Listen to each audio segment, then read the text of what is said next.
блогер деген мысалы менің ойымша ролтон нәрсе, ролтон секілді жеңіл нәрсе сияқты да. Біріншіге беркесе анау сен емессің ба деп тиісетіндер де бар да, шыны керек. 8-ші сыныптан кейін негізі мектепке барған жоқпын. Светі бар, жан-жағында үй бар жер емес. Айдала, мүлдем свет те жоқ, магазин де жоқ, тек қана өзің ғанасың. Күніге көретін адам көрмейсің, тек қана малдарды көресің. Мойкеде жұмыс істедім, осы Түркістанның өзінде. Алматыға бардым, Астанаға бардым, Асхат Аймағамбеттің қолынан алдым, Шөкеевтің қолынан алдым. Тоқаевпен кездестім.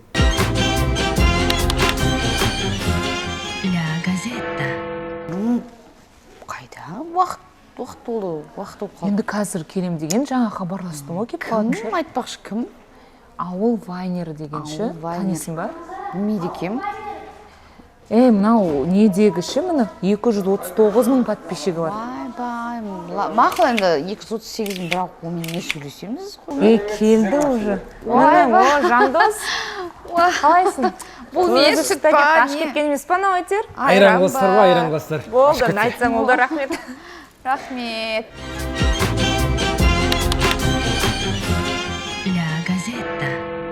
Қош келдің, Жандос. Біздің Ля Газетті подкастымыздың кезекті эпизоды. Өздеріңіз байқағандай, киелі Түркістан қаласында түсіріп жатырмыз. Есімім Айнұр Қалдарбек, және менің әріптесім Мариям Апсаттар, журналист.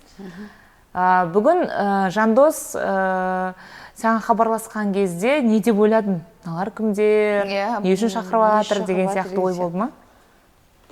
Негізі андай ғой. Шыны керек, біріншіден уақыттың тығыздығына байланысты дайректі оқыдым. Енді блогерлердің бәрі оқиды ғой, негізі 80-90% дайректі. Мен де оқыдым бір кезде, біраз жауап бермей ақ қойшы деп ойладым да, бірақ көріш дедім мүмкін. Мен де сөйттім, жазу, мен дайректке мен жазам. Алдында мен сіздің телефоныңызды сұрадым. Сөйтсем, уже уақыт өтіп бара сосын, а вдруг дайрект жазай мүмкін қарапайым адам жауап беретін шығар деп жазсам, сразу жауап беріп тұрды. Сосын саған телефон бердім ғой. Екі кісі жазды, біреуін сіз жаздыңыз. Осы кісі жазды, біреуін күн оқыдым. Жарайды дедім, көрейін дедім. Бір жоба шығармау мүмкіндік шығар дедім да. Профильді көріп шықтым, Инстаграмнан қандай кісілер, қандай журналистер деп. Сіз енді сол салаға маман сразу бірден қарайтын болып тұрсың, подписчиғанша деген сияқты, иә? Мүмкін. Сен сондай жақты ішкі кухнясын бәрін біліп тұрсың, өзің жалпы кімсің, мамандығың кім, жалпы қайдан шықтың? Блогермін деп айта алмаймын жалпы өзімше. Неге? Өзімді одында блогер деген, мысалы менің ойымша ролтон нәрсе, ролтон секілді жеңіл нәрсе сияқты да. Блогер саған жеңіл ба? Жеңіл нәрсе секілді, иә. Өйткені андай ғой, блогер дегенді кішкентай балалар ғана таниды. Мен мысалы өзім қойшым десем, қайтама сол абырой. Өйткені бір мамандық дейсіз ғой, халыққа пайдасы бар. Блогер деген көп адам айтады, әбә деп ана видео түсіретін адамдар ма деп. Көп адам сөйтіп ойлайды, үлкен кісілер. Сөйтіп та блогер деген жеңіл түсіріп көреді, андай үлкен өзінің бір 90 жылғы жігіттер болады, андай менсінбей, біріншіге беркесе анау сен емессің ба деп тиісетіндер де бар да, шыны керек. Сөзге тиіспейді, енді андай мазақ қылып. Мазақ қылып сөйтетіндер де көп. Одан үлкен кісілер білмейді ондай нәрсені.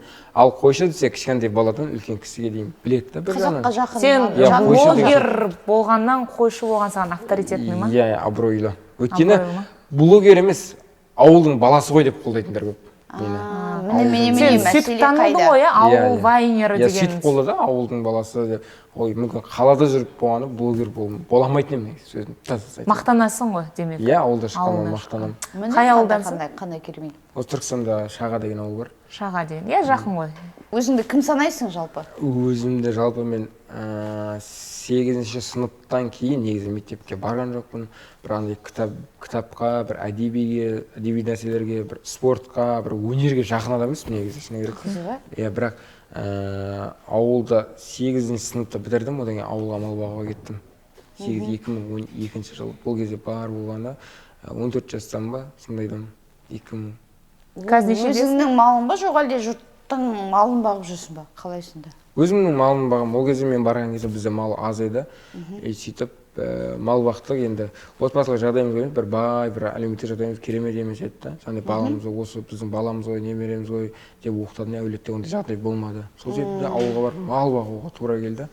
Енді басында айдала болғаннан кейін шамалы қиынырақ болды. Өйткені жаңа ауыл болғанда светі бар, жан-жағында үй бар жер емес. Айдала, мүлдем свет те жоқ, магазин де жоқ, тек қана өзің ғанасың. Күніге көретін адам көрмейсің, тек қана малдарды көресің. Жан-жағың бәрі егін, малға қарайсың, кішкентайсың. Бірақ соның өзінен романтика тауып алып отырсың ғой сен енді. былайша иә айтқанда. соның өзінен иә бірақ мал шаруашылығы сөйтіп 5 жылдай тіпті туған күн жиын той барлығын ұмыттым енді Жинап қойдың иә мектеп кезінде шама балдармен көп араласып ортам ауқымды болғанның өзінде ауылда жүріп қатты басылдым тұйық болдым өйткені адамдармен көрмейсің ортаны көрмейсің сыртқа шықпайсың мен осы блогер болмай тұрып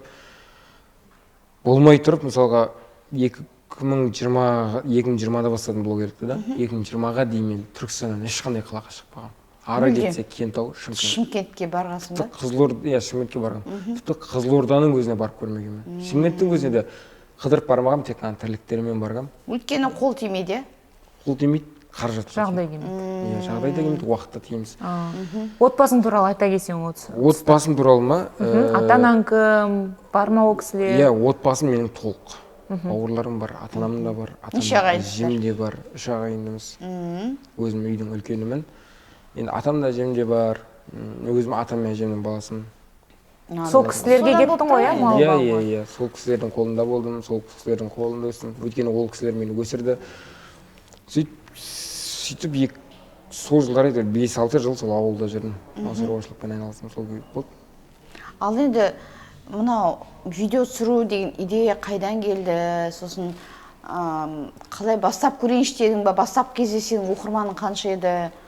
Қалай басталды өзі жалпы? Әлемге қалай келдің бұл әлеуметтік желі? Телефон жоқ болды ол кезде сенде деп жатсың жаңа жағдай көтермеді. Неден басталды осының бәрі? Иә.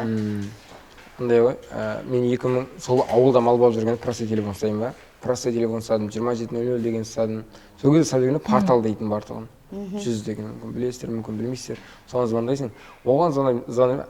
Просто Қазақстанда линияға қосып көресің, әркіммен бір сөйлесе бересің. Уақытың бәрі сондай нәрсе еріккеннен кейін қол бос болғаннан кейін сондай зеріккен, сондай нәрсемен сөйлесің да. Зерігіп адам. Иә. Одан кейін кәдімгідей өзімнің қатарластарым қаладағы жастармен білім алып жүрген жастармен ой санамның төмендігін байқадым. Өйткені ауылда жүрің, ауылдан шықпайсың, жаңағыдай сыртқы ортаға барасың, адамдармен араласқан кезде тіпті өзің сөйлеуге қысыласың, аузынан сөзді суырып іше алмайсың. Өйткені айтқың келетін нәрсені айтуға қорқасың. Өйткені дұрыс емес айтып қоямын ба деп. Сол себепті иә, бәрібір де уже комплекс. Қанша жыл қалып қойғаннан кейін. Иә, сондай болғасын мен өзім қалада оқуға әрекет жасадым. Сөйтіп мамандықтардың ішінде өзіме ең жақын болған медицина болды. Сонымен медиксің ба енді? Медицина оқыған адамсың ба? Иә. Таңғалатын жай. ВКонтактың ең де дамып жатқан кезі сол кезде. ВКонтактың. И сол кезде жаңағыдай группалар бар, сол оқу орындарының. Көбінесе мен медицинаның оқу орындарына қарайтын да группаларын. Сол кезде просто так менде қалайтын. Менде осындай медицинада оқитындай жағдайым болса ғой, осындай менде аққат киіп жүрсем ғой, тіпті жігіт болғаннан кейін осындай медицинаның қыздарымен сөйлессем ғой деп не алдым да. Әдемі ғой, аппақ. Иә, сондай аппақ шатырдай киініп алады. Иә, сондай қыздармен сөйлессем, бірақ медицина қыздармен сөйлеспейтін жер өйткені мен ауылдың баласымын дейтін кездерім көп болды негізі. Бірақ сөйтіп жүріп медицина таңдадым. Енді бір үйдегілер рұқсат берді, бірақ енді атам мен әжем айтты, оқымай-ақ одан ол шаруашылықты дамыт деді. Бірақ мен енді екі оттың ортасында қалдым ба сол кезде? Қайсы жағына жақын болды? Иә, бірақ медицина таңдадым.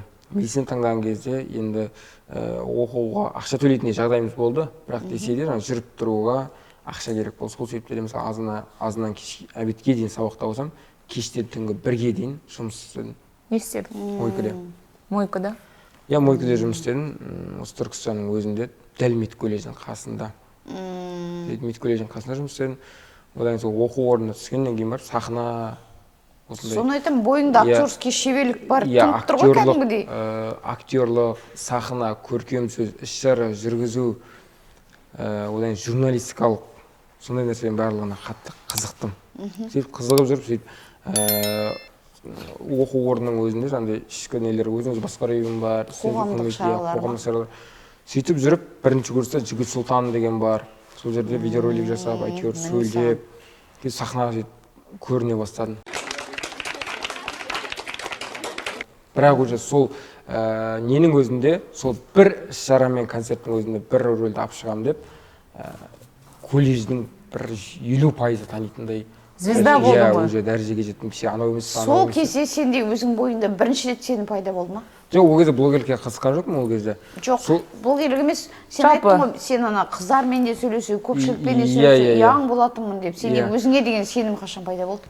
иә сол оқу орнына түскен кезде ғой мен жеңіп шықтың ғой Иә. демек қорқыныштарын. иә сөйтіп сахна деген маған қиын оны тұтығып қалатын тіпті сөйтіп бірақ сөйтіп үйреніп сөйтіп бір недің өзінде сөйтіп колледжде адамдармен көп араластым тіпті қыздармен балдармен қоғамдық іс-шараларда жарыстар іс-шара жүргізу тіпті журналистикалық видео түсіре ма жаңағыдай армысыздар құрметті жаңағыдай оқу орны студенттері бүгінгі іс-шарамыздың мақсаты ол қатысқандар саны қарсы болғандар саны деп ондай хаттама тіпті әкімнің алдында облыстық жаңағыдай басшылардың алдында тұрып жаңа сөйлейтін кездерім оны көп қайдан болды үйрендің оны жүргізуді әлде өзің бір көп қарадың ба сондай бағдарламаларды енді ол нәрсеге мынандай ғой ол нәрсеге мен қатты қызыққан жоқпын бірақ сабақтан тыс уақыттарда сондай нәрсені өзім қатты оқитын едім тіпті андай жаңалықтарды тексттерді жазып алып ютубтан айнаға қарап отырып өзіңді көретін бе едің солай иә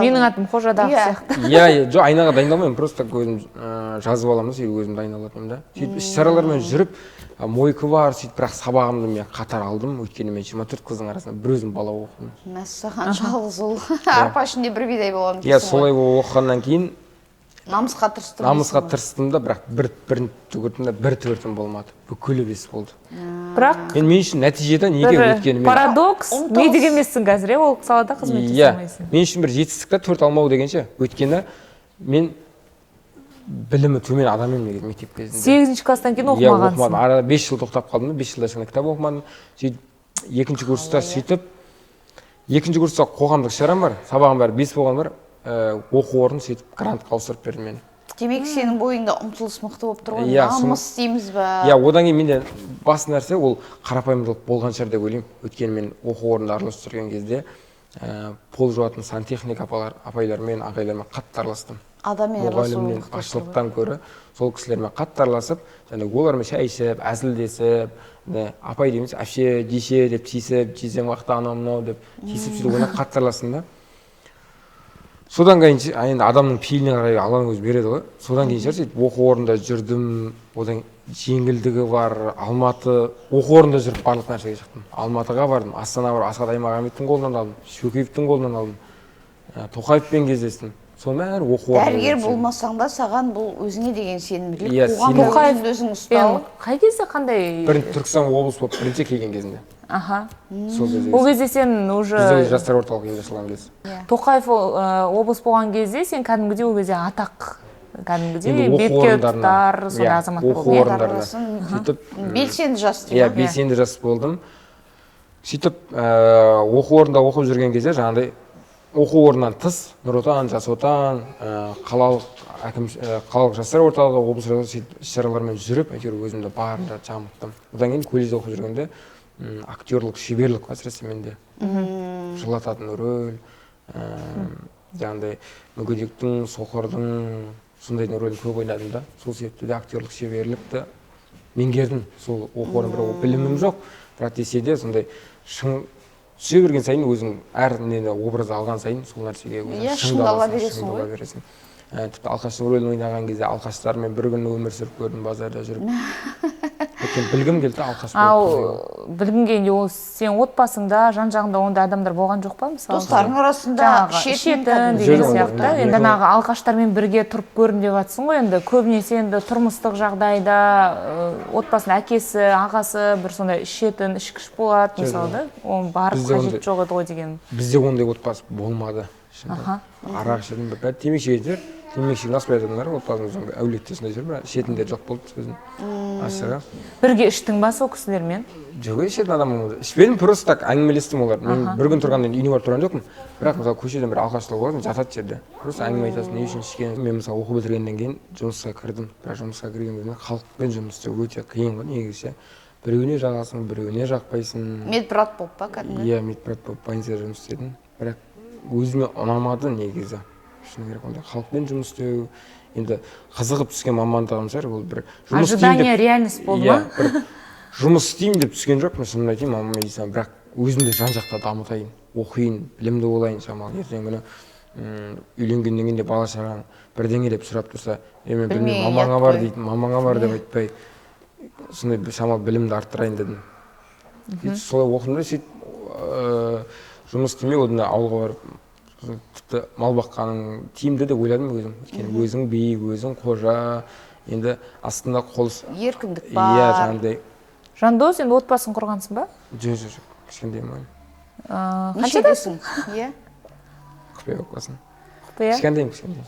Кішкентай. Оқитын өзім. Әлі жоспарда бар ма жалпы үйлену? Дәл қазір жоқ, примерно 1 жылдың ішінде. Неге уақыт жоқ па, әлде өзін қалыптастырып керек деген сияқты. жағдай жетпей ма?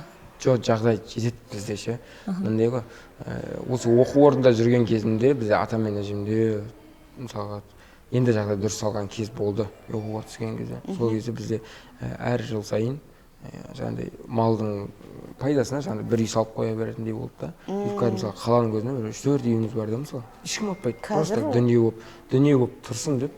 Ертең мысалы немерелеріміз бар, баласаңыздар ертең қиналып қалмасын деп.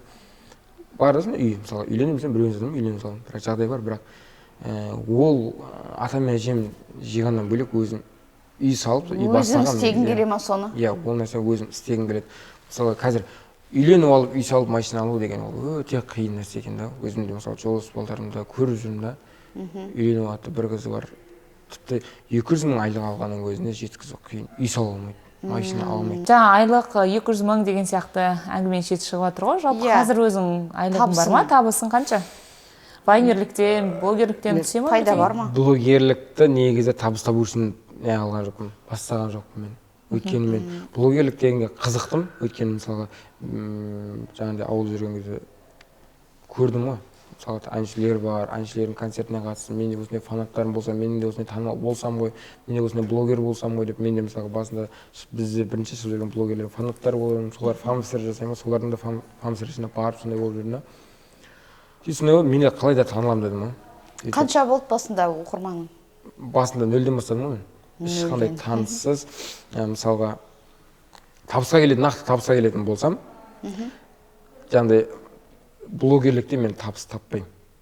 Мысалға арақ ақша керек болып қалған кез болмаса, реклама істемесем, былай не алмаймын, ақша таппаймын. Рекламаң қанша тұрады? Көп адамызға реклама жасаймын, мысалы маған көп адамдар ойлайды, мен реклама жасаймын да, мысалға ол ақша жасайды деп, бірақ менде таныстар көп. Мен мысалға өтінішпен баратын кісілерім бар да, мысалға киім сататын дүкендер бар, мыналар бар. Сен қарым-қатынасқа Тайқазанға байланысты, жаңағы қайырымдылық қорға байланысты өтінішпен баратын кісілерім бар да. Солардан мысалы олар мен өтінішпен баратын білем алдына. Сол үшін олардың да бизнесі бола ма, солардың рекламасын жасап беремін мен. Тегінде ақша алмаймын. Бірақ олар көп адамдар ойлайды, мен ақшаға құныққан анау деп.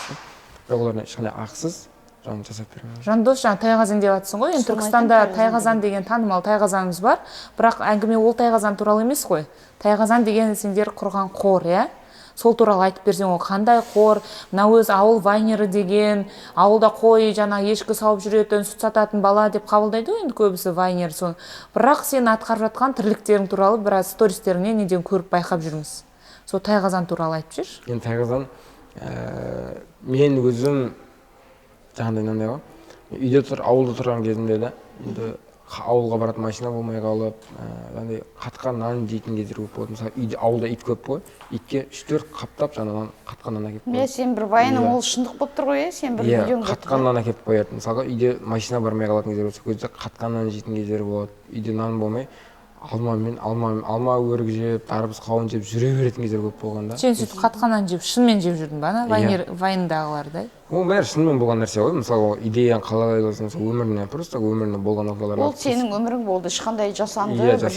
Біреуге күлкі болып, бірақ ол сен шынайы. Иә, ол енді бұрынғы кез ғой, енді бұрынғы кез, ол 3-4 жыл бұрынғы туысқандардың киімін өзіміз новый киім алмадық. Туысқандардың бәрі ауыл болғасын, бәрі ол қазақ та сондай ғой негізі. Иә, бір ескірген киім зат болса ауылға бер. Иә, сондай да бір өзің киіміңді әйтеуір ауыстырып әртүрлі киім жүресің әйтеуір. Сөйтіп өскеннен кейін менде енді жасыратын жоқ, барлық нәрсе рекламадағыдай емес қой.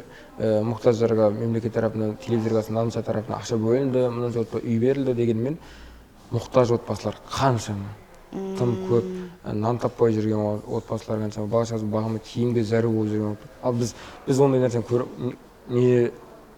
біз ондай нәрсені онша көре алмаймыз. Өйткені неге біз өзіміз қарымыз соқ, киіміміз біздің артық нәрсемен басымызды ауыртқымыз келмейді, өзіміздің бала-шағамыз бар. еркектер де сондай, мысалы еркектер елдің қамын, халықтың қамын ойлайтындар еркектер аз. Тек қана өзімнің отбасын ішсем, жесем, қатын бала шағамды тойдырсам, үйге несімен апарсам дейтіндер еркектер көп.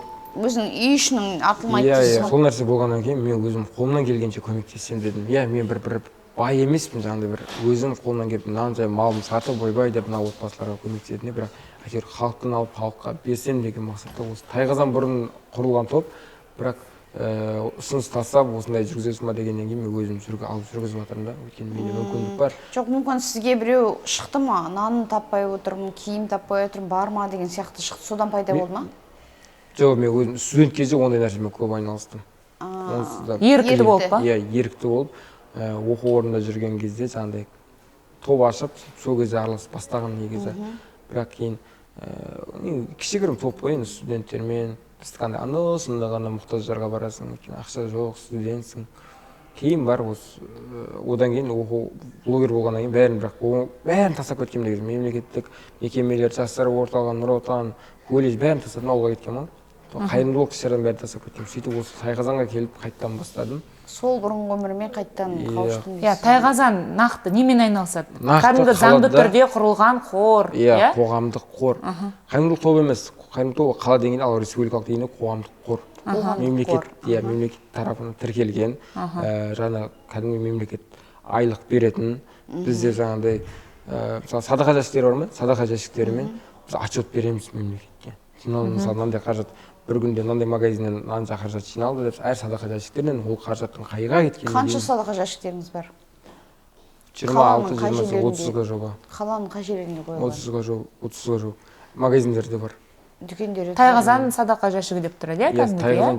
Егер түркістандықтар, Түркістанға келіп жатқан қала қонақтар болса, осы құлақтарыңызға алтын сырға, Тайқазан жәшігіне садақа ретінде, жалпы көмек ретінде өз меніңше енді қолынан келгенше көмек беріп, ақшалай, қаржылай көмектеріңізді салып кетсеңіздер болады. Мұқтаж отбасылардың азық-түлігіне, киіміне жұмсалады, міне оған жандос. Бұл садақадан бөлек жаңағы қорға не келеді, қандай заттар? Мынандай Тайқазан осы мен алмай тұрып, негізі құлдыраудың шамалы алдында қалды да, біраз қарыздарға кіріп, өткені ол жерде жаңағындай ғой, әлеуметтік үйі бар, қандай зданиясы бар, оның арендасы бар, светінің ақшасы бар, суының ақшасы бар, соның бәрі минусқа кіріп кеткен да. Ал одан кейін бар, мен солдай дәрежеде енді алдым да, біраз басында біраз қаражат кетті. Енді блогер болғаннан кейін алып кете алатынын білдім. Өйткені ашылу болды, қайта ашылу болды. Алаңдарма сенімдейсіз командаңызға, халық. Қайта ашылу болды, қайта ашылуында блогерлер шақырдым. Түркістандағы Мемін деген блогерлердің 10 шақты блогер келді, атсалысты, депутат кісілермен араласам, олар да келіп ашылуына атсалысты. Сондай болды да. Енді дәл қазір енді сол Тайқазанды блогерлігімді пайдалана отырып жүргізіп жатырмын да. Мысалға бізде маршруттарда ешқандай қордың афишасы қойылмайды. Бірақ мен Тайқазандықын қойдым. Автовокзалдағы Руслан деген кісі бар, бірақ оған сары автобустарға қазір, бірақ оларға қойдырмады. Бірақ бұрынғы Рахым деген кісімен сөйлесіп, өзім жаңа депутат кісі ғой. Жолаушы ма? Иә. Соларға сөйлесіп, әйтеуір барлық автобустарға афишасын ілдіріп берді. Сол кәдімгідей садақа жәшігі ашылған Каспий голдпен артылған киімдерін алып беріп өткізсе болады деген тексті бар, афишаны ілдірді. Соның арқасынан жүріп жатыр әйтеуір. И бір жағынан бізде продукт бар ма, анау бар, мынау олардың күнделікті тоқтамайтын нәрсе. Ал апта сайын бізде жастармен жұмыс основной. Жастар не істейді сонда? Не істейсіздер жастармен? Жастармен андай идеологиялық жұмыс па, былай сұхбат па? Иә, волонтерлік жұмыстар ма? Жастармен сұхбат болғанда жастардың қазір ояту өте қиын ғой, негізі барлығы телефон, әлі телефонда отыр, әлі пайдасы нәрсемен айналыспайды, тек қана ақша келетін нәрсемен айналысады. Бұндай нәрсе айналысқанша кафеға жұмыс істесем болады ғой, сол деп ояту қиын да. Иә, басында мысалы бірден олар алып келіп мысалы іс-шарамен қызықтыра алмайсың, бірақ әйтеуір Тайқазанға үйрету үшін қолымнан келгенше мысалға бізде Тайқазан бар ма? Мен өзіме Тайқазан қорым бар деймін да.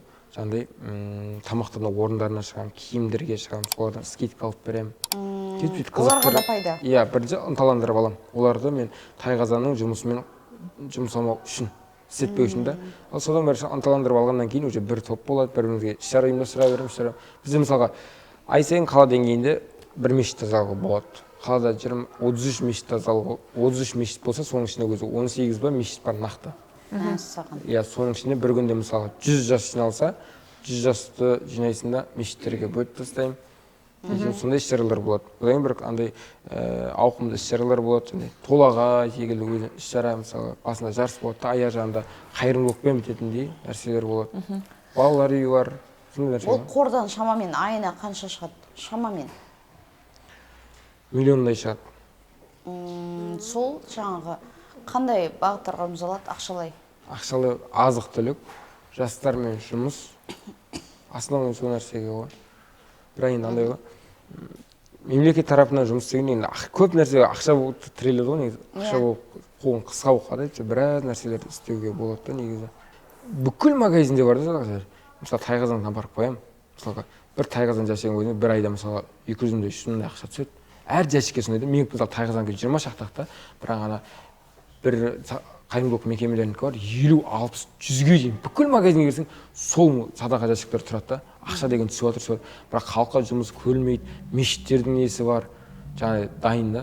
Неге мемлекет тексермейді, сол нәрсенің бір қарным ашатыны бар да. Оны кім тексеру керек? Негізі әкімшілік тарап тексеру керек деп ойлаймын. Мысалға мен просто мен нақты эксперимент жасап тексеріп көрген, мысалы бір нәрсе болды. Бүкіл магазинде бір қаладағы 60-70% магазиндерде бар садақа жәшігін көрдім. Сол жерден нөмірін алдым, звондадым мен әкімшіліктен. Сіздер жалпы садақа жәшіктерін қойыпсыздар, қандай жұмыс істеп жатырсыздар деп тексеріп қойдым. Біздің мекемеміз бар, бірақ мен сізге адресін кешке жіберемін дейді да. Кешке мен сізге WhatsApp-тан жазыңыз, мен сізге жіберемін, сол жерге келіңіз дейді. Қайтып звондап телефон өшік. Яғни бұны тіпті әкімшілік емес, бұл мүмкін прокуратура деген сияқты кәдімгі құзырлы органдардың несіне айту керек шығар, шағымдану керек пе екен. Оны білмеймін, сол мүмкін алаяқтар ма, басқа ма. Заңды түрде жаңағы юридический дейміз ғой, заңдық адресі болу керек, ол мекеменің. Сонда бұл жерде сіз кімге сенбей тұрсыз? Біреуге сенбей тұрсыз ба соны? Жәшікті енді бәріне демеймін, бірақ бәріне демеймін, мен мынандай ғой, бізде мысалы садақа жәшігін мен тайқазанға қояйын десем, онысы 3-4 болғаннан кейін ол жерге қойғым келмейді. Өйткені пайда аз болады, онысы қай жеріне түседі, қай жеріне түседі. Ал садақа жәшіктері көп болғаннан кейін олардың жұмысы халық қай біріне сала береміз дейді да, салмайды да. Халықтың да сенім болмайды ол садақа жәшігіне ше. Мысалға басында әжептәуір көп салады, қазір халықта садақа деген бір мешіттің ба несі бар еді, осы діни басқарманың? Ажар деген бар, көп қой қалада бар. Көбейіп кетті, иә. Жаман көбейіп кеткен да. Иә, дұрыс, ол ескеретін жағдай екен. Халыққа осы садақа жәшіктерінің бір жұмысы көрінбегеннен кейін садақа ешкім салмайды, өйткені ол көргеннің нәтижесін көрмегеннен кейін. Оны біреу айтып тұру керек дейсіз ғой, осынша садақа жәшігіне түсті, оның осыншасы бәленге деген сияқты бір отчет нәрсе шығу керек, сонда көрінеді деп тұрсыз ғой. Лояльный, прозрачный, яғни бәрі көрініп тұру керек қой енді адамдарға. Мысалы енді мекемелер болғаннан кейін мен өзім көрдім, шыны керек. Бізде Түркістанда бір қайырымды қор бар да, қайырымдылық қор бар. Соның өзі мысалға емге деп ақша жинағанда, одан кейін сертификатын берген, іс-шара ұйымдастырып, бірақ ақшаны бермеген. Бір аптадан кейін береміз дегенде бермеген. Яғни алаяқтық орын алып кетеді, прозрачность болмағаннан кейін, иә? Мен қадағалап отырған болмағаннан кейін. Иә, тіпті өзім осы жолда жүргеннен кейін қайырымдылық халықтың ақшасы біреудің несібесі дегенді оған қарамайтын адамдар тым көп. Тіпті балалар үйінде де барамыз да, мысалға андай ет береміз, мынандай бөліп береміз, сол кезде кәдімгідей апайлардың өздері бөліп алатын, ондай нәрселер өте көп екен біздің елде. Ол мемлекет биліктегі ағаларға жауап беремін, бірақ қарапайым халықтың арасында төменнен бастап жемқорлық дейсіз, қайырымдылықтың өзінде айналасында жемқорлық. Ал сіздер мысалы сіздерге мұқтаждар адамдар шығады ғой, маған нан керек, тамақ керек деген сияқты. Әлде өздеріңіз барып көріп, адамның жағдайы нашар екен деп барып бересіздер ме, яғни тексеруге бола ма? Киімді келіп ала береді кез келген адам. Түркістан қаласына тұра ма, Кентау қаласына тұра ма, ешқандай документ сұралмайды. Сіздердің адрестарыңыз бар, белгілі, иә? Базарда бар. Бірақ бізде андай нәрсе бар да, бірақ документ сұрамаған көзінен біз суретке түсіріп алуымыз керек та негізі. Әлеуметтік жерге саламыз, бірақ түрін жауып та, түрін жауып саламыз, бетіне смайлик қойып саламыз.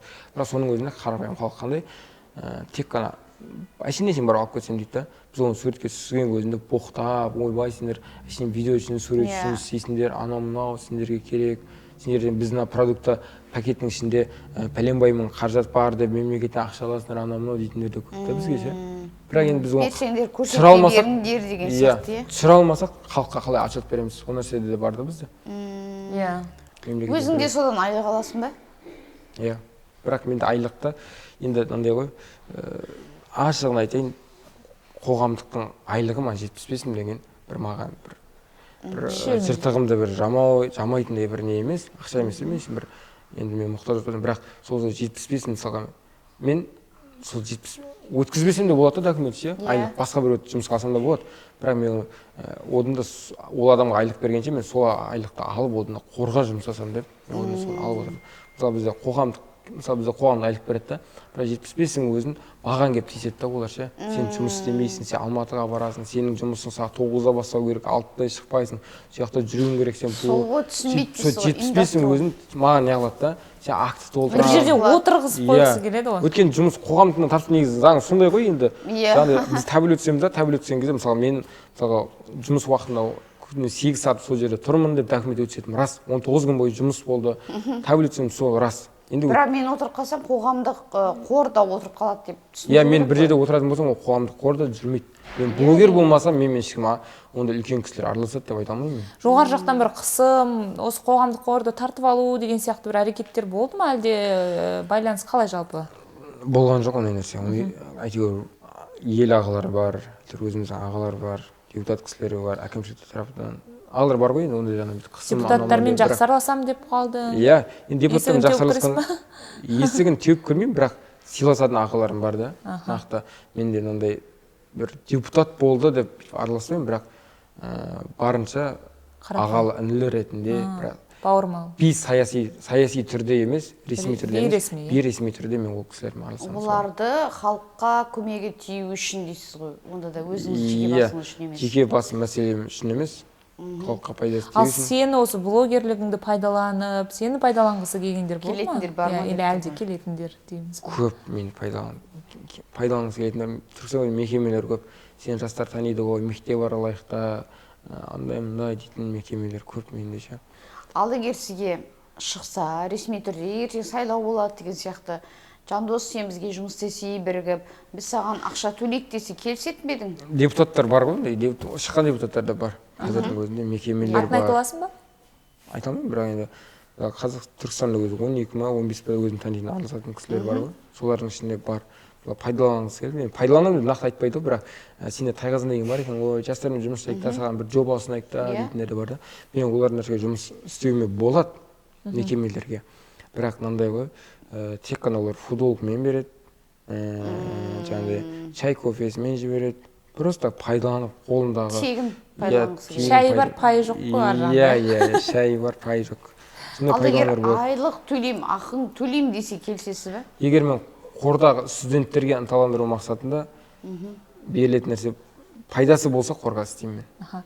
Жандос, өте құптарлық не екен мынау іс екен. Өйткені мысалы өзім шетелге оқуға, әсіресе Түркияға оқуға, мына студенттерді қолдау өзімнің кеңес беретін компаниям бар да, Алматыда. Сол жерде шетелдік студенттерге қойылатын басты талап, яғни талапкерлерге IQ, анау-мынау тест бәрі тапсырудан бөлек қоғамдық істерге араласқанын өте жоғары бағалайды. Яғни ерікті ретінде. Біздің қоғамда енді келіп жатқан нәрсе ғой, мына сенің айтқарып жатқан сол сияқты да. Олар кәдімгі студенттер нау деп экзамендерін алады, жаңағы ұбт дейміз бізде, оларда IELTS дейді, TOEFL дейді. Одан бөлек жаңағыдай қоғамдық істерге араласты ма, араласпады ма? Жаңағы тіпті жабай аңдарға былай көмек көрсетті, мұқтаж отбасыларға бірдеңе десе, ерікті ретінде несі еріктілерді қазір жоғары бағалайды ондай несін. Олай бағалауынан бөлек, бірақ бәрібір бұл кісілердің де мысалы тамақ жейді, киім киеді, бір жерге барады, ақшалай да болу керек қой деп ойлаймын да. Мысалы жаңағы үлкен кісілердің қолында қаражат бар, бір жерге айлыққа жұмысқа алса да, тегін пайдалану деген нәрсе мысалы бар ғой демек бізде. Сіз соған көңіліңіз келмейді ғой. Иә, негізі егер нақты бір мемлекет тарапынан қаражат бөлінеді дегенге мен сенбеймін да. Өйткені мысалы мен көріп жүрмін, өзім студент кезде араластым, мысалы бізде мысалы неғып онда мекемелерге қашады жастар. Қазір бәрі мысалы іс-шара бола ма, хаттамамен оқу орындарына шығады. Егер онда ақша бөлетін болса, жол ақысын төлейтін болса, ішіп-жемін көтеретін болса, онда неге ерікті түрде жастар бармайды. Тек қана іс-шараға жатады, алғыс хатпен. Мәжбүрлеп. Иә, алғыс хатпен шығарып салатын. Білмеймін, алғыс хат береді да. Немесе оқу орнынан мәжбүрлейді. Иә, қол қояды да, печать басады да, соған мәз қылып жібере салады. Бұл бір ақшаға құныққандық емес, бұл мәжбүрлік. Мысалы, студент оқып жатсын, басқа болсын. Рас қой, оған да мысалы күнделікті қажеттілік қой, тамақ ішу керек деген сияқты. Сондықтан осы жағын егер үлкен ағаларымыз көріп отырса, үлкен осы жағынан да ескеру керек деп ойлаймын. Яғни тегін күш ретінде қолданған дұрыс емес деген нәрсені айтқым келіп тұр да. Ал енді сіз бар ғой, өзіңіздің тақырыбыңызға келсек, вайн түсіргенде бір белгілі бір концепцияңыз бар ма? Яғни мынандай нәрсе көрсеткім келеді. Құр мысалы қолыңызға қошақан қоза алып, оны туып атқан көрсету арқылы, оны ғана көрсетпей, артында бір ой айтқыңыз келе ма? Мысалы мен бір нені көріп қалдым да, сіз бір екі жетім қалған лақты көрсетесіз да, салмақты нәрсе бар ма? Әлде жай әр вайнның артында астар бар ма деген ғой? Әр вайнның астында ма? Негізі мен халыққа өту үшін мағына, барынша мағына, әр видеомда мағына болса деймін да. Өйткені артың жыртыңы бар вайындар, видеолар, блогерлер түсіретіндер, онсыз да көп. Мағынасы жоқ. Жақындар, менің бірінші тума тоқтым, кейбір қыздар сияқты ақымақ болып, баласын туыпты да тастап кетіпті. Я, қарасаңдар, үстінде жаламаған ғой бұл бейшараның ше. Қазір мамасына апаратын боламыз. Міне қазан бастың мамасын қораға кеп қамадық. Бағасы міне тұр. Ма.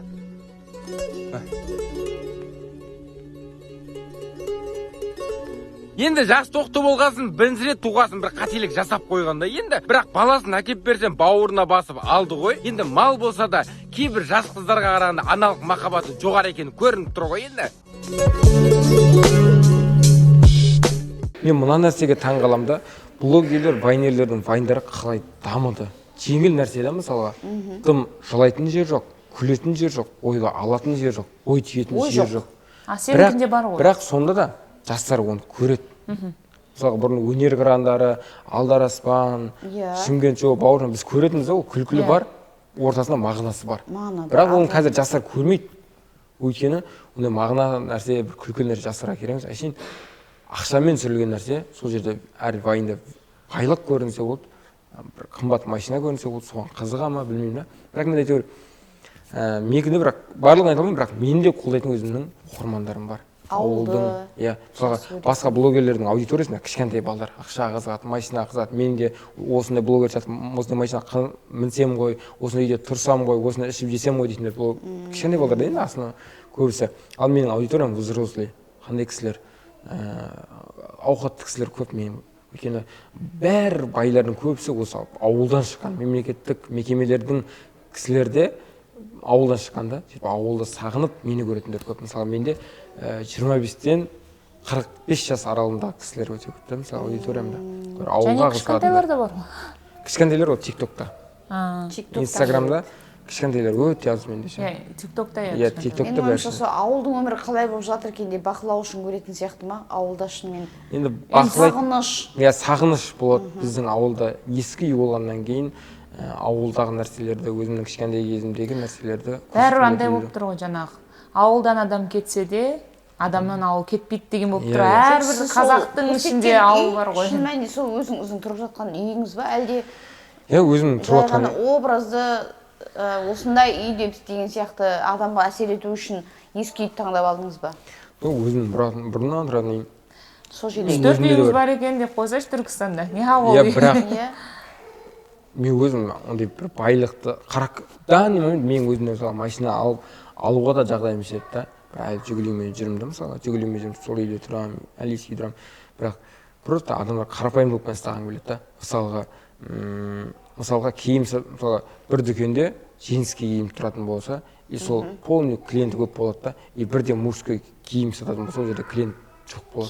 Келмей қалады. Аудиториямда сондай да. Қарапайым. Иә, егер мен мысалға ауылдың нәрсесін салып, жүгілумен жүріп сатқам салғанын көреді мен. Ал бірақ бірден байлық болып, Алматыға алып көшіп кетіп. Иә, сондай мен ешкім көрмей қалады. Мен де соны сұрайын деп отырмын. Ауыл вайны қалаға кету, көшу ойында жоқ па деп, қала вайнері болу. Ешкім көрмей қалады. Мен мысалы Алматыға аудиториям жоғалтам деп отыр ғой. Иә, аудиториям жоғалтам. Алматыға барамын блогерлердің өмірін, үйіне барып қыдырамын да. Ол кезде мен аудиториям түседі. статистикам кәдімгідей түсіп кетеді. Маған ешкімге қызық емес. Сіздің ерекшелігіңіз сонда болып тұр ғой. Иә, ауыл болып тұр. Ауылдағы оқиғалардың барлығын көрсем бұрынғы жағдай. Просто адамдарға таңсық болып қалған ғой, ауылдағы дүниелердің барлығы. Болған оқиғалар. Бар, есіне түсіремін негізі. Қатты әсер еткен қандай оқиға болды, мысалы, ауыл өмірінде? Ауыл өмірін қазір қалай насихаттауға болады? Ауыл өмірі бар. Менде видеолардың көп өткені, жаңағыдай не болды? Туысқандар видео түсірген, үшін жаңағыдай жақындармен қуаныштымын, өйткені маған туысқандарым көп киім берді. Жаңа басында новый кезінде солардікі болса да, қазір менікі енді бұл киімдердің барлығы. Иә, сондай видеоңыз бар, иә. Видеоларды енді бәріне әсер етті. Иә, бәрі маған айтады, бір киіммен түсіресің деп. Енді әр видеомды әртүрлі киіммен түсіремін, өйткені менің туысқандарым көп жерден видео өтті.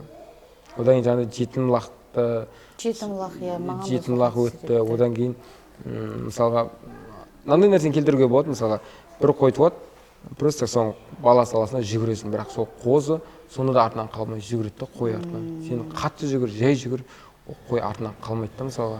Сол баласын ұзақ алып кетсең де ол қалмайды да. Сол нәрсені, например, мысалға қазіргі қыздар да мысалға малдан төмен болып бара жатыр ма деген сияқты, например, келтіріп түсіремін. Міне, қандай әлеуметтік, тұрмыстық, психологиялық ой жатыр, иә? Былай қарап тұрсаң, мысалы, бір телеарнаның дейміз ба, газет, бұқаралық ақпарат құралдарының жүгін, бір өзім жаңағы бір вайнмен ақ келтіріп айтып жетесіне жеткізіп отырсың да. Өйткені шынымен қазір анау құлаш біткен жарияланған мақаланы, бәленбай сағаттық эфирді көріп отырмауы мүмкін. Бірақ қысқа ғана, нұсқа ғана 1 минуттық жаңа вайннан бір ой түюі болады. Әрбір мысалы бір видеода барамыз ғой, бір видеода қыздардың неғылсам, бір видеода балдардың кемшілігін айтасың. Балдардың кемшілігі мынандай ғой. Қазіргі сәтте қошқар болсын, қойлардың еркегі болсын, сиырлардың еркегі болсын, бір пайдаланады, одан кейін онымен шаруасы жоқ. Бұзауымен де шаруасы жоқ, мысалға да. Мен балам деп ойлаймын, анасы ғана сөйтеді да. Қазіргі көп еркектер де сондай да, мысалға қыздардың болашағын ойламайды, пайдалансам, сол қызды көрсем, көп жігіттерге қарным ашатын сол нәрсе да. Бір қыз біз бұрын мысалға біздің ағаларымыз, мысалы менің өзім, жеке өзім мына қызды алсам ғой, алатындай қыз екен дейді да. Ал қазір бір жігіттер алатын қыз іздемейді бірінші көретін қыз іздей ма, бірінші пайдаланатын қыз іздей ма, көп жігіттер сондай да негізі. Андай үйленіп, бір баласы бар, қыздармен сөйлеседі, өтіріктен ойбай анау деп әңгімесін бәрін құлақтарына іледі да. Бірақ пайдалану үшін мақсатында арзатын сөз. Мен ашып айтайын өндесіз ғой. Иә, ол ашып айтқанда. Қыздарға қалғысы екен бұл. Иә, просто сондай нәрсе да, мысалы, қыздардың өзі сондай нәрсеге мәз болады да, мысалы да.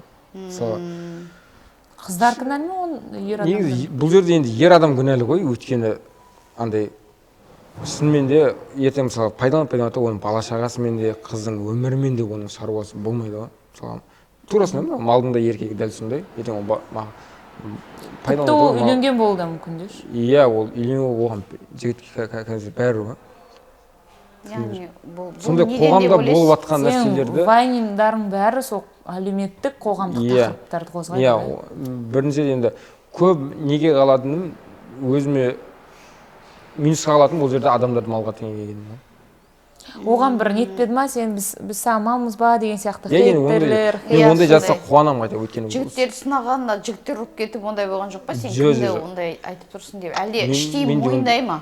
Енді по-любому іштей мойындайды ғой. Мен жігіт айтып, видеоның өзінде айтам, барлығына тобырақ шықпаймын, бірақ жігіттер сондай нәрсе мойындасаңдар істеймін ғой. Іштерінде мен де өздеріңде біліп тұрған шығарсыңдар деп айтамын ғой енді. Өте дұрыс. Қазір шоуларға таңғаламын. Танымал болғандарды шақырады, бірақ сырға тағып көбінесе сондайларды шақырады ғой. Кешегі концерт қалай болды? Антуанның концерті атымен болды. Иә.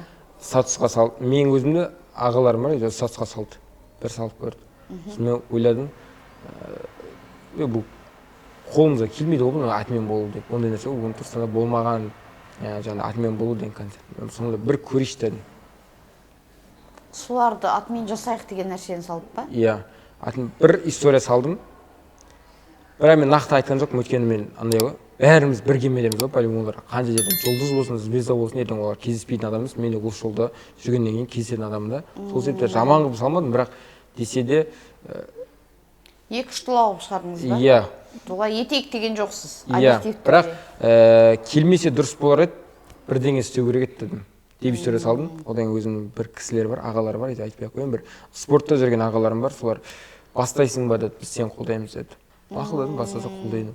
Көпшілікке жеткізу керек мен бірақ мен инстаграмда бүйтіп хабарлай алмаймын дедім, бірақ менің бастауыммен кете берсін дедім да, сөйтіп WhatsApp-тан группа ашылды, ауыл өнерінің бастамасын қолдайық деген.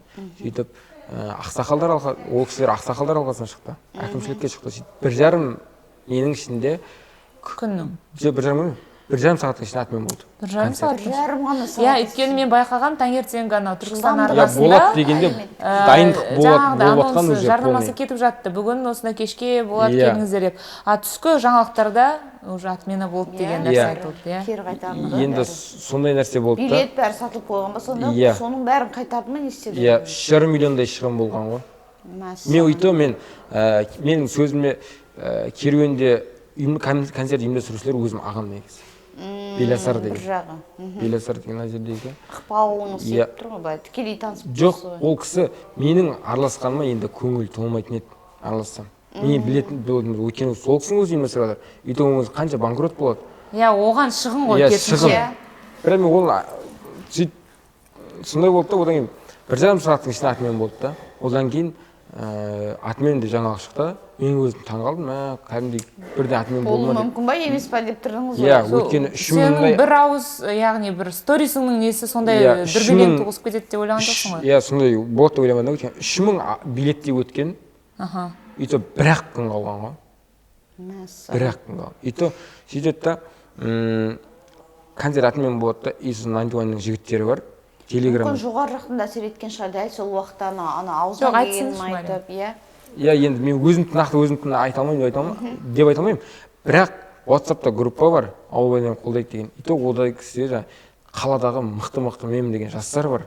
Ана жердегі спорттағы ақсақалдар, анау бар, мынау бар.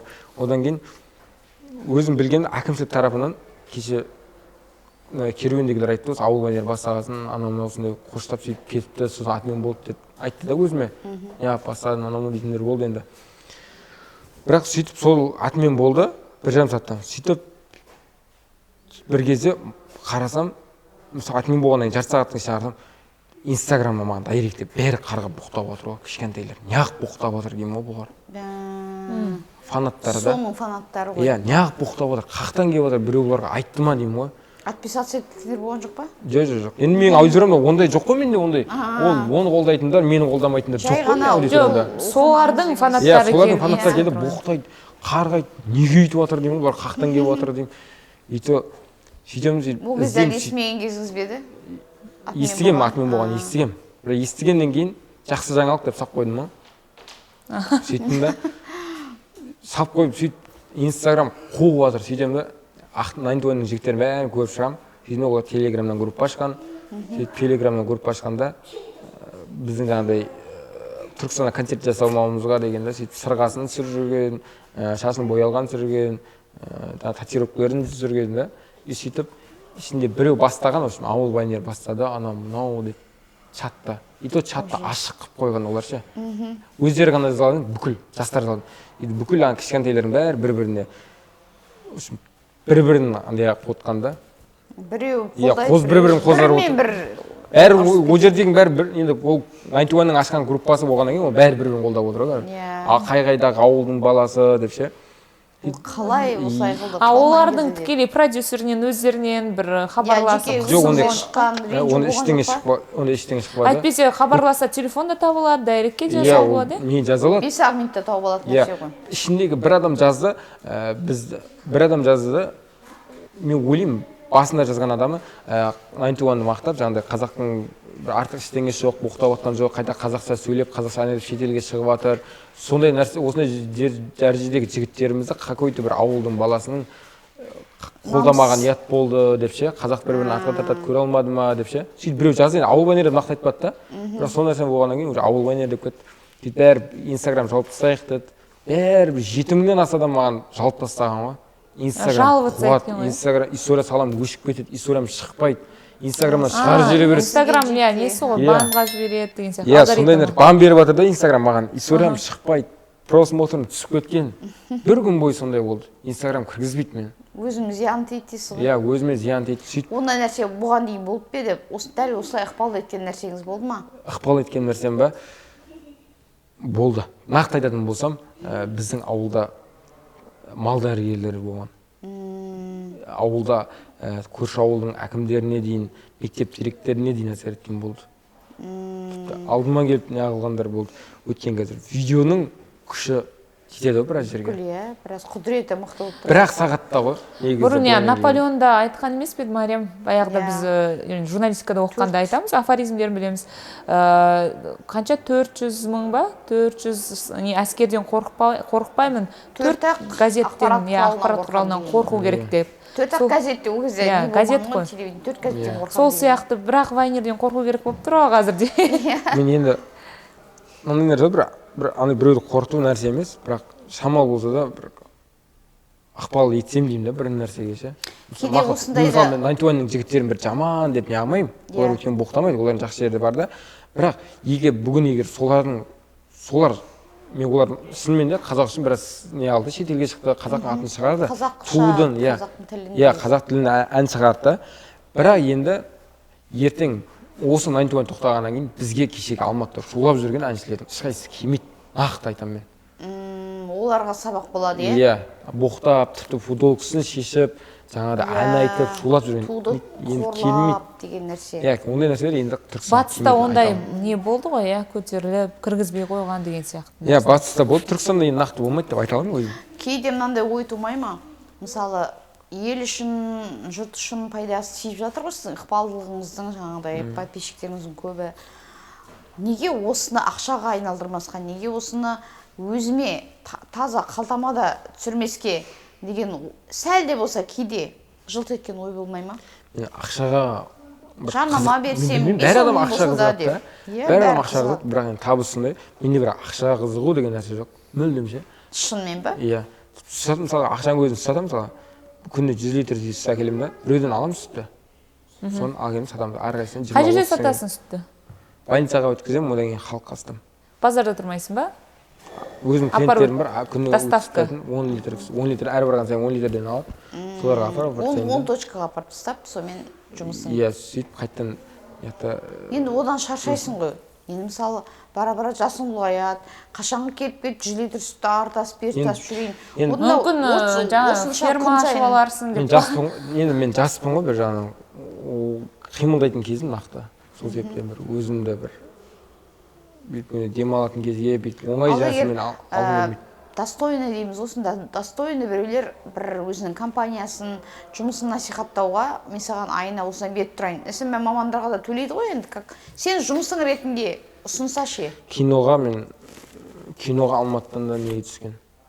Күніне мысалға 56 мың теңге күніне да.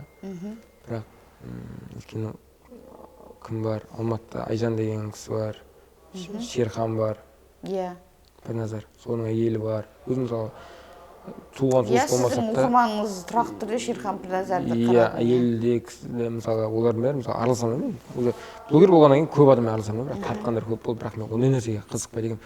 Просто так, ондай емес, халықтың алдында өссем деймін да. Халықтың алдында байысам, халықтың алдында жесем, мысалы сатамын, мысалы естіп жүрдім, мысалы 1 жыл сатамын, 2 жыл, ары кетсе 2 жыл сатамын сүтті.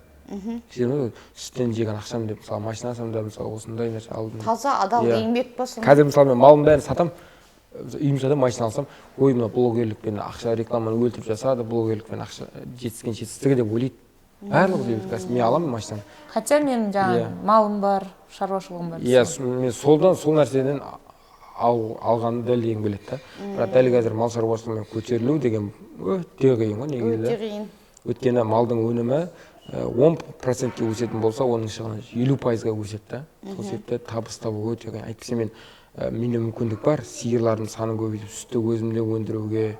Бірақ табыс өте қиын болғаннан кейін, одан чем ауылда жүріп жұмыс істегеннен гөрі қалада табыс тапқан. Енді сен өзің айтып жатсың, бұлай жүре беру мүмкін емес.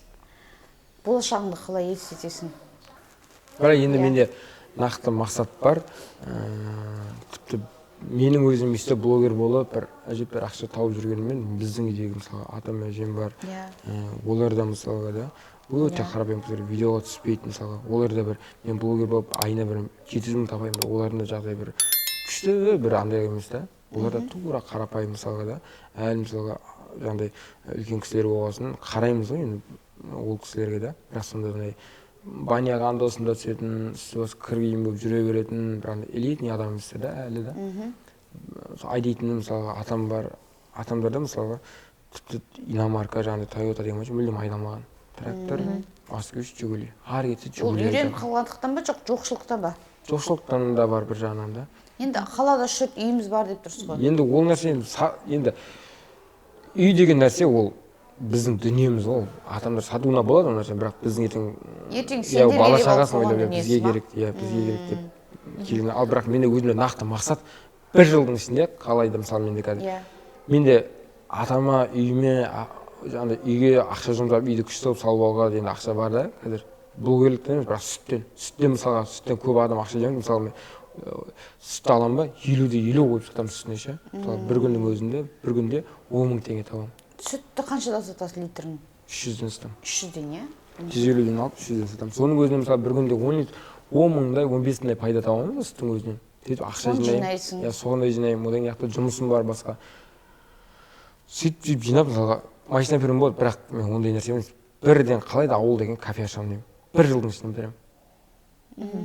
Сен ауыл деген тақырыптарға дамытасың ғой демек, ауылдың атын, ауыл вайнер, ауыл кафесі. Ауылдан шыққан бала деп не алатындай, қолдайтындай. Ол менің кәдімгі таза көзім, брендing болып тұр ғой ешқандай өзің атын. Қазір сен Жандос деп айта ма, жоқ ауыл вайнер тоқташ дей ма? Ауыл вайнер дейді. Өзің атын, мен де соны айтқым, алтығы мекен деп қойым. Ана қойшы бала емессің ба дейді, или ана ауылда видео түсірген бала емессің дейді. Шын мәнінде сол есекке мініп бағасың ба? Қойды әлі күнге? Иә. Арманың не? Ауыл вайнерінің арманы қандай? Менің арманым ба? Менде арман жоқ, арман деген өйткені орындала ма, орындалмай ма белгісіз, бірақ мақсатым. Мысалы ата-анаң, жаңағы ата-әжең деп жатсың, мүмкін солар ешқайда шықпаған, ешқандай машинем деген. Мен олардың мен андай ғой. Мен өсірген кезде олар мектеп кезінде мысалға ше, ата-әжемді ұстатты да. Оларды аз да емес ата-әжем. Ата-анам олар тұрмады ма, олар қалада тұрды. Ата-әжем мен өзім көріп өстім олардың. Азында ер отырады, әжем сиыр сауады. Ауылда бір сиыршы бар. Ол сиыр бар, ата-әжем қалаға келеді да, обедтен кейінге дейін сүт сатады. Ол кезде қазіргідей емес, ол кезде әр үйге 2 литрлеп сатады да. 40 литр 2 пляк бар, соған құйып алады да. Иә, сөйтіп келеді. Сөйтіп келеді, сөйтіп сеткілер сүт бар деп аралап сатып, москвичпен жүретін, сондай да. Сөйтіп өсірді да. Ауыл алыс, жолда бұзылып қалады машина, жолда қалып кетеді. Әбірсіз өсірді да. Мен солардың құрметіне, солардың осындай үстіп өсіргеннің арқасында өзім білем, қарапайымдылықты да, жоқшылықты да көріп өстім да. Сондай осы нәрсені бәрін түсінемін ба? Бірақ енді соларға енді мынау менің балам дейтіндей бір жетістікке жетсем деймін мысалға. Солар мақтанатын. мерейін өсіретін. Иә, мерейін өсіретін, солардың жан-жаққа ашып. Енді қазір танымалсың ғой, жаңа танып жатады, иә? Мүмкін ата-жеңем, ата-анаң айтып жатқан шығар, соны ауыл вайнерінің мамасы, әжесі деген сияқты. Иә, сондай нәрсе өткен. Алыс туысқандардың өзі кәдімгідей жақын туысқандар тойға шақырады мені. Кәдімгі жұлдыз сияқты ғой, иә? Жандостарға кел дей ма? Иә, атам әжеме де айтып Жандос ерте кел деп та. Мен көбінесе менсінбеймін, бірақ тойға онша бара бермеймін да негізі. Өзің ұнатпайсың ба? Той деген ұнатпаймын. Көңіл көтеру, билеу, жиын биіне онша ұнатпаймын өзім. Өзің жұрттың көңіл көтеретін дүние жасайсың, бірақ өзің көңіл көтерген ұнатпайтын жігіт екенсің. Иә, ондай нәрсе ұнатпаймын. Дәл мынандай жігітті қазір қыздар армандау керек қой. Қыздар мен қарым-қатынасын қалай өзің жеке қалың? Қыздарға қатысты ше. Қыздарды білмеймін, бірақ қыз жігіт ретінде сөйлескім келмейді. Мен тек қана қыздар қарындас ретінде ғана көретін жүрмін. Мысалы Жандос деп айтатын қызбен араласпай дегенмін. Дән айналам Жандос дейтін қыз жоқ. Бәрі аға дейтін қыздар. Мен бірақ енді бір жана мақсат болады, мен күшті, мен бір андай да. Әлі оған жеткен жоқпын деп ойлайсыз ба? Үйленетін ема? Иә. 1 жылдай бар деп ойлаймын өзіме. Жандос деп араласатын қыз болған дәрежеде. Мүмкін таныса бер 1 жылға дейін. Жандос деп айтып кетеді. Менде ондай мақсат, менде сезім, анау-мынау деген нәрсе ондай қызықпайтын болғаннан кейін менде ең үлкен нәрсе мен осы отбасы мысалға қанша жерден сүй, жақсы көр, ол махаббат болып, бауыр басып, ажырасып кеткеннен кейін не пайда ол сыйласпаған, ортада сыйласып болмағаннан кейін сол жерде мен сыйласып махаббат онда еш нәрсеге қарамайды ғой. Бір күні мүмкін кім біледі? Мүмкін енді жоқ болған шығар мүмкін. Қой, бұл әңгімені сол үйленгеннен кейін жалғастырайық. Бірақ осы қызға қатысты нәрсе бір жағынан мына нәрсені түсіндіргім келеді да. Қазіргі көп тура өзім сияқты қыз жоқса деймін да, ауылдан қашпайтын. Мына жерден Шопан қыз деген кім айтпақшы? Ол әшейін өзім телефоным жоқ. Басқа соны ойлап қоймын, шопан қыз бар емес па сенің деп? жоқ, ондай нәрсе жоқ. Мысалға мынандай нәрсе да. Кейіпкер ма ол жай? Қаладағы көп қыздар ауылға барып келін болады да, бірақ ауылдан қашады ғой. Үйде түрлі сиыр саудасын, күйеуіме ажырасып ұрыс болады, жаңағыдай мынандай нәрсе болады деп ше жаңағыдай. Арада түсінбеушіліктер болады ауылға келін болғаннан кейін. Бірақ мен бір әйтеуір шынымен де үйленіп, сол әйеліммен ауылда видео түсірсем деймін мысалы. Оқыған қыздасам деймін мысалы. Андай ойнап тиісіп, андай ойнап тиісіп жаңағыдай. Оқығасын дейсің, ауылда жүрсің деп тиіс. Білікті, бірақ ауылда барып тұрғысы келетін. Бізді көріп жатқан жандостың, яғни ауыл вайнерінің көрермен, фанаткалар болса, құлақтарына алтын сырға оқыған, бірақ ауылда тұруға көнетін қыз керек. Бір жыл бәрібір ауылға салып жұмыс істеп видео түсіріп аламын. Бірақ вайнер болуға мүмкіндік бар. Вайнер жарқын. Өздеріңізді ең бақытты сезінетін сәт қай сәт, яғни олар қайырымдылықты беріп жатқандағы адамдардың көзінде қуаныш па? Не үшін істеп жатырмыз дегенде, не нәрсе сіздерге күш қуат береді? Мынандай нәрсе да. Ары қарай жұмыс істеуге, әншілер бар, блогерлер бар да. Барлығын бір 70-80% қарасаң, бірақ бірінші халықтың жағдайын емес, бірінші өздерінің жағдайын жасау болатын рас. Тіпті биліктегі ағалар халықтың жағдайын жасау үшін емес, өзінің жағдайын жасау үшін отырма деймін да мысалға да. Сол себепті де блогерлер қайсының артынан бірінші машина алады, үй алады, көлік алады, мен ондай емес, бірінші халыққа пайдам тисе екен деймін да. Өйткені мені көтерген халық. Сол себепті де бір мұқтажға болса да пайдам тисе екен. Мысалы мындай да, мүмкін мен күніне сүт сатармын, оны пәленбай ақша таппарам, бірақ әйтеуір сол мұқтаждарға көмектескеннің арқасында несібем сол сүт арқылы мүмкін сатқан сүтім арқылы берер деймін да, тапқан тиімімді. Мысалға айтпасам реклама жасап бізге мысалға ставканың рекламасы көп келеді. Мен жасамадым демеймін, ставканың рекламасын блогер болып бірінші енді ақшаға құныққан кезінде жасаған шығармын. Өйткені ол дұрыс емес нәрсе деп ойлайсыз. Қазір жасайсың ба? Қазір жасамын. Мен мүлдем реклама инстаграмда жасамаймын да. Ставканың рекламасы мынандай ғой. Ставка мысалға любой ставка беретіндер біріншіден бір рекламаның мысалы сен 30 мыңға реклама жасаймасаң бір историяны, олар 50 мың береді. Біріншіден да. И то бір екі реклама жасайсың, и олар бір айдың рекламасын полный сатып алады. Алдын ала 600 мың миллион бергесін шамалы ойланатындай деймін суммасын атты. Ойлана бастайсың. Әжептәуір сумма, ойланатындай суммасын басар талмайтындай, басын айналып қалатындай суммасын айтты. Мүмкін көріңіз деп уақыт береді, мүмкін тағы да қосып береміз. Егер осы бір айда нормальный нәтиже болса, келесі тағы қосып береміз деп алдау сұратып, сөйтіп нәрсе болады да. Бірақ сіз неден қорқасыз оны алардан? Мен жауапкершілігінен. Менде аудиториям мынандай ғой. Мысалға басқа блогерлер жасаған кезде оларға көбісі хейтерлер шықпайды, оларға жаңағы қолдайтындар шықпайды да, үйреніп қалғанда. Мен де бірақ бір ставканы рекламасам, інім болды айтып жатса, інім болды енді сен көрмейміз. Сен де басқа блогерлер сияқтысыңдар ғой дейтіндер менде көп. Саналы оқырманнан айырыласыз ба? Қолдамайтындар көп та. Қолдамайтындар көп. Сол себепті ставка реклама. Бірақ менде үлкен кісілер болғасын қорқамын да жаңағыдай ставка тығып қала ма деп. Бұл ойланатын нәрсе екен. Енді ол дұрыс емес нәрсе ғой енді. Ставкада мысалға 300 мың 400 мың тапқан жарым, бірақ соның өзі берекесі болмады. Мен өзім көзім жетті да. Көрдіңіз бе? Нақты берекесі болмайды. Адал табыс пен арам табыс екеуінің айырмашылығы бар ол. Өйткені қанша отбасы шырылдап қалды соның кесірінен, қанша бала ажырасып кетуде. Ажырасып жатыр, жетім қалып жатыр деген сияқты ғой енді. Тіпті кішкентай балалар соны көріп дұрыс екен мына дүние ставка дегенде болуы мүмкін да, сондай ой қалыптастыру мүмкін. Одан кейін жаңағыдай концерттерге ғой әсіресе әншілерге тым еркіндік берген сияқты да, мен ойымша біз мәдениет министрі сол кісі да мысалы. Бірақ енді жұмысына мен ойымша мынандай ғой, мен мысалы біздің өз әулетте бізді қандай мысалы біз шамалы дінге жақын адамбыз да. Мәсе байқадым. Көп ұлттық не емес. Сауап дегенге қатты бергеніңізден. Көп бір діннен алсам біз басқа діні ұлтымыз басқа, дініміз басқа емес та мысалы салт дәстүрімізге қайшы келетін нәрсе. Тіпті біздің үйде мысалы үйдегі жақын туысқандарымыз, әулетіміз болған өзінде тіпті футболкамызды шешіп жүруге ұялатын еді да. Қазірдің өзінде ұяламыз да мысалы. Сестрамыз бар, сестрамыз бар, кәдімгідей енді шалбарды шешкеннің өзінде ішкенмен жүрген тіпті футболканы шешуге ұяласың, қысыласың. Тіпті концерттерде тіпті шек жоқ. Бірақ қыздарға таңғаламын, бірақ енді ана мындай да оларға футболкасын шешсе, қыздар одан сайын айқайлап қолдайды. Сосын олар қолдаған сайын олар да шешіне береді. Сол шектеу қою керек деп ойлаймын. Енді бір нәрсені шешкеннен кейін ұят та шешіледі ғой. Ұят шешілгеннен кейін адамда бәрі кетеді ғой. Оның ұят шектейді адамда. Оның боқтайтыны бар. Онсыз да тіпті боқтаған сайын да қолдайтындар көбейіп жатыр да. сол себептен мәдениет министріне шамалы сол құлағдар болып жаңағыдай сол нәрсеге бір бет бұрса деймін да. Күні кеше осы дүние болғаннан кейін халық көтерілді. Қазір халық бәр жерде осыны жазып жатыр.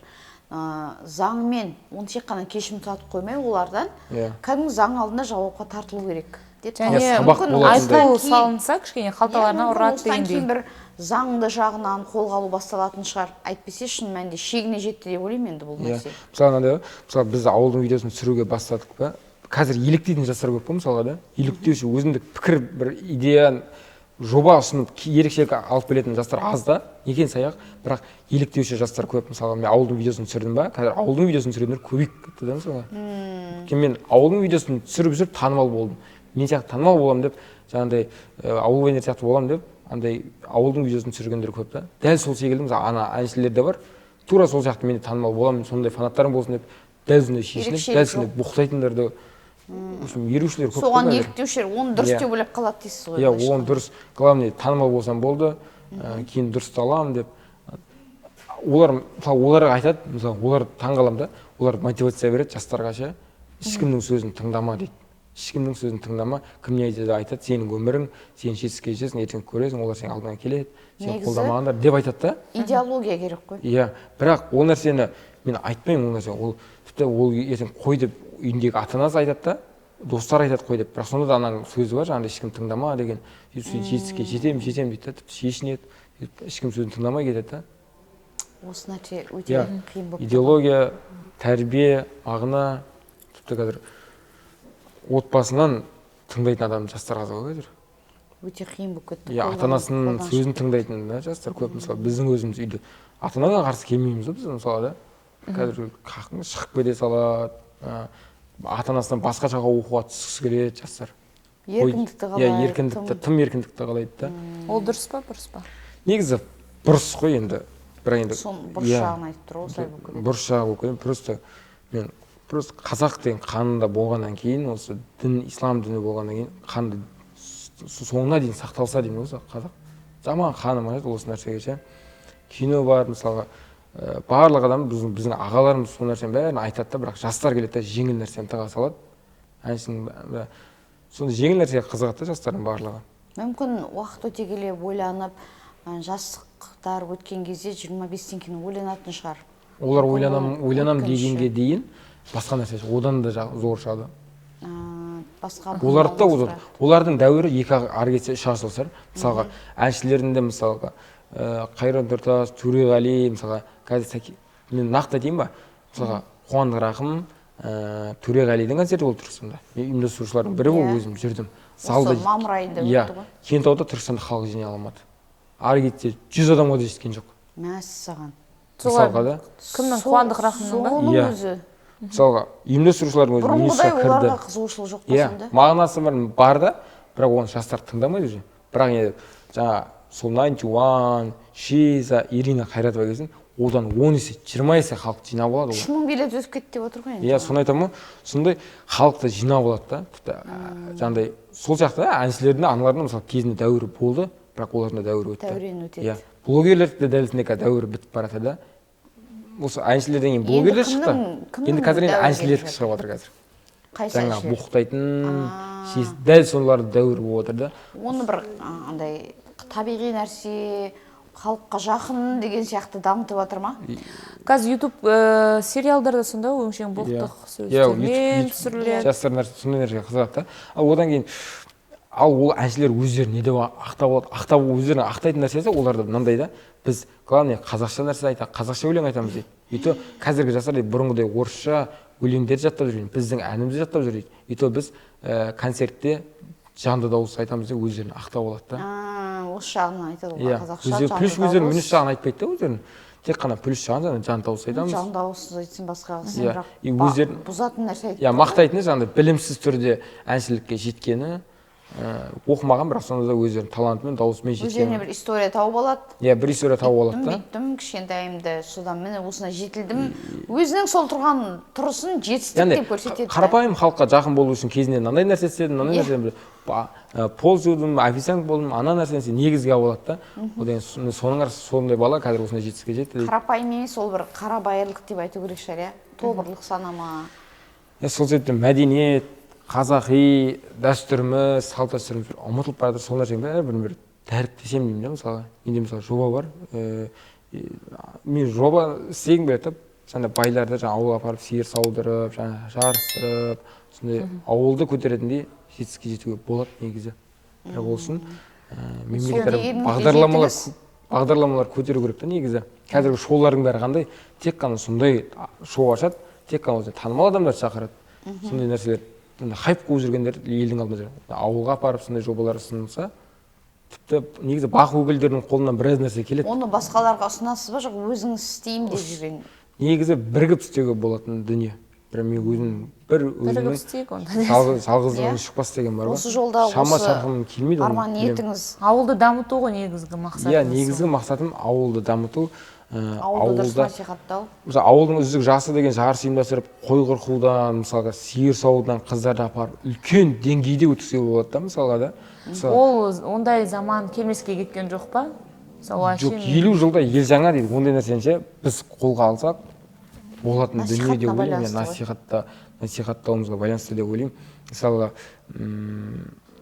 Хабар Мадияр ағаның жүргізген бір несі бар еді ғой, ұлттық хабардағы жарыс. Тауларға шығып, реалити шоулар. Сондай реалити шоуларды ауылға апарса болады. Мысалға, 10 қыз апарып қояды да, қызықтығып сондай кісілер ауылдағы сиыр саууды, қой қырқуды, мал союды. Ауылға баратын реалити шоуды айтып тұрмын. Осындай шоулар істеп, сондай нәрсені дәріптесе болады деп ойлаймын негізі. Чем үйде отырып, бірімен қырқысып, бір болайық, жігіт іздеп, қыз іздеп, бір-бірімен. Шын мәнінде оның артында ешкім отбасын құрып кетіп жатқан жоқ, тек өздеріне подписчик жинау деген сияқты мақсат тұр ғой. Подписчик жинау деген ғой. Одан гөрі сіздің айтып тұрған жобаңыз құлаққа қонымды екен. Қалауымға барғымға келмей ма деп. Қалауым ба? Енді мен қалауым бір шынымен баратыр деп айтпаймын. Өзім арнасам ғой. Ол бір арнасып берген емес, бірақ шынымен бір үйленемін деп не деп баратын сөзсіз бәрі білетін нәрсе ол айдан анық нәрсе. Бірақ енді ол жердегі адамдар бәрібір жаман дейді да, бірақ олар да жақсы адам ғой. Бірақ енді олар да табысқа айналдырып алған уже жұмыс бәрібір да. Енді мысалы сол жерде шу шығарып отыр ма, айқай жүрген ақша алады содан бір шамалы енді. Ол образ жизни болып тұр ғой. Сондай болып тұр да. Табыс көзі. Бір жағынан табыс көзі болып тұр. Бірақ мынандай нәрсе да, қалаулымды бәрі мысалы сіз жамандайсыз, мен жамандаймын. Бірақ көреді. Апалар көреді. Иә, көргеннен ито оның фанаттары өте көп болады. Ол да бір өз алдына ағым. Мысалға бір әйел кісілер бар. Мысалға қауым балдармен бірге жүрсің. Ана қауым мені танымайды, видео көрмейді. Қауымда жігіт емессің ба, қауымда қыз емессің ба? Өйткені блогерлерден көрді, қалауымдағылардың көп адам танитыны рас. Енді эфир ғой, эфирде көргенде миллион адамға тарайтын эфир. Иә, миллион адамға тарайтын видео. Сол себепті де. Рахмет, уақыт бөліп келгеніңе. Жандос, ауыл вайнері деп жатырмыз. Ауылды көркейтуге деген бір үлкен жобалары бар екен, соған байланысты, сол мақсатыңа жете бер. Біз Ля Газетта подкастының келесі кезекті эпизодын осымен аяқтаймыз. Өздеріңізге белгілі Түркістан қаласында түсірдік бұл түсірімдерді. Және өзім әріптесім, құрбым Мариям Апсаттармен бірге Түркістанда кереметтей Фараб кітапханасында түсірдік. Осы тұста айта кетейінші, осы Фараб кітапханасының басшылығына Жанат ханымға тікелей жеке өз басым алғыс айтам. Түркістан медиа холдингінің атынан, біздің өзіміздің атымыздан және бүгінгі Жандос мырзаның атынан. Міне ауылда да жақсы өмір бар екен, міне Жандос айтып отыр, және вайн, блог дегеннің бәрі де жаман емес, оның түбінде де жақсылыққа алып баруға болатынын, міне сіздер бүгін осы Жандостың аузынан естідіңіздер.